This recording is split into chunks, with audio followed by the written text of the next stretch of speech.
You've probably seen the news. Wildfires are raging across the world, and they seem to be worse now than ever before. But what causes them?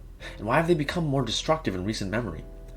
Before we begin, we must first dispel some misconceptions surrounding wildfires. On the surface, wildfires might appear like forces of pure destruction, because we've seen videos of people driving through hellish scenes of fire and ash as the fires burn the forest to the ground and anything unfortunate enough to get caught in its path. But in reality, wildfires are a natural process. In fact, many ecosystems actually rely on wildfires to survive. They clear away sick and old trees as well as pests, make room on the forest floor for new growth, and some trees' cones can only open when heated to release their seeds. So wildfires can be a force of natural rebirth and growth. That being said, they can quickly get out of control, perhaps during an intense storm. The most common natural cause of a wildfire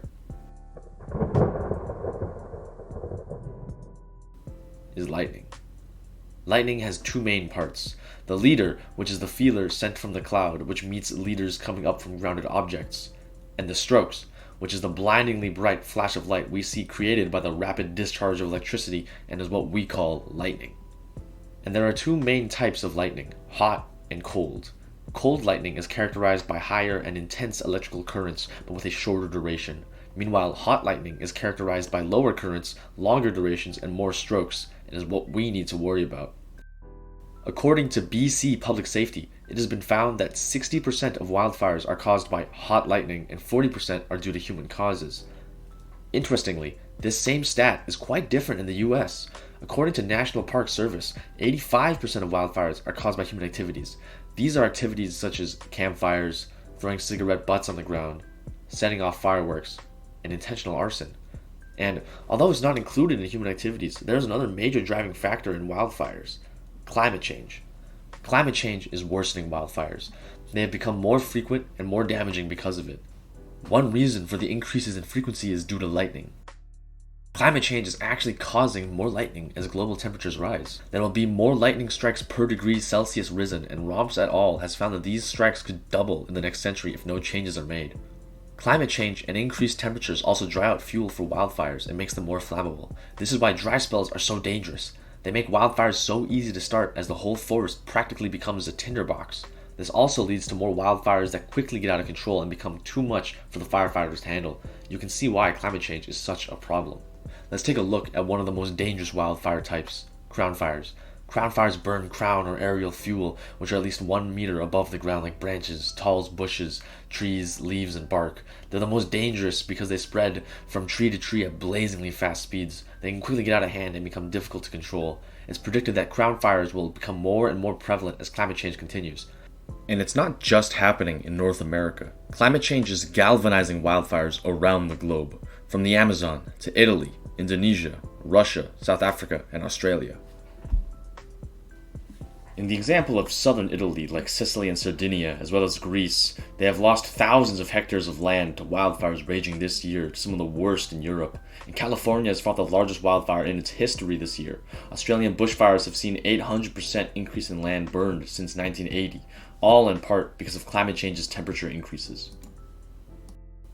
The National Oceanic Atmospheric Administration have calculated that the damage wildfires have caused to the US has increased nearly tenfold from just a few years ago. So it's no secret that wildfires have become more destructive recently. But we can't just focus on the direct damage of wildfires, in case we forget a subtler, more far-reaching danger: smoke. You might be inclined to think that wildfire smoke is no different from campfire smoke and is generally harmless. Unfortunately, this isn't the case for both wildfire and campfire smoke. If we take a closer look at the smoke, we can see that it's composed of small particles of all sorts, all suspended in the air. Among these particles are particulate matter 2.5, or PM 2.5. PM 2.5 means particles that are less than 2.5 micrometers in diameter. That's tiny. For reference, a human hair is 50 to 70 micrometers. Now, because these particles are so small, they can travel deep into your lungs where most others can't reach, especially if you're exposed to them for a long period of time, like when smoke from a wildfire covers your home or city. This is when the problems begin.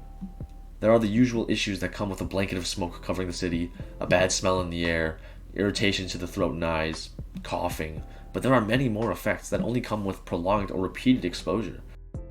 For example, Aguilera et al.'s study discovered an uptick in hospitalizations after exposure to specifically wildfire smoke. Depending on the concentration of PM 2.5 in the air, the increase ranged from 1.3 to 10% in an area. Along with these hospitalizations, there is evidence that wildfire smoke worsens general respiratory health. People with asthma and chronic obstructive pulmonary disease are especially likely to feel the effects of the smoke. Pregnant women are also at risk. When exposed to wildfire smoke PM 2.5 over the full gestation and during the second trimester, they were more likely to have a preterm birth. When they were exposed during the first trimester, they saw a decrease in birth weight. Not to mention the problems a general haze and smog causes with visibility and safety. But the problems don't end there. A study by Wen and Burke showed a connection between wildfire smoke inhalation and attention and cognition. There was a strong association between smoke exposure and achieving lower test scores. They estimated that the future earnings of school children exposed to wildfire smoke decreased by $1.7 billion across the US. Unfortunately, communities of color with lower economic status were affected the most by the smoke. So what can you do to stay safe as the world burns around you and mitigate the risk of wildfire smoke? To start, the simplest and most effective way to avoid wildfire smoke problems is to stay inside when it's hazy outside. This is especially important for at-risk groups. These include children and teenagers, seniors, people with pre-existing respiratory problems, pregnant people, and people who normally work outside or exercise outside. You should plan for more indoor activities or reduce outdoor activities when air quality is unhealthy. But if you absolutely must go out when the air isn't safe, wear a mask. Specifically, an N95 or KN95 mask, which filter out 95% of particles in the air and are a tight fit against your face, unlike regular surgical masks. And of course, pay attention to the air quality index and check it before you leave the house. Otherwise, keep your indoor air clean by closing your windows. If you have central air conditioning, keep it on and make sure your filters are clean.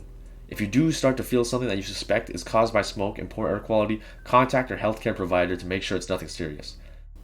The effects of the smoke might seem scary, but as long as you minimize your time outdoors and wear a mask when you do go out, you'll make it through. Thanks for watching. Have a great day.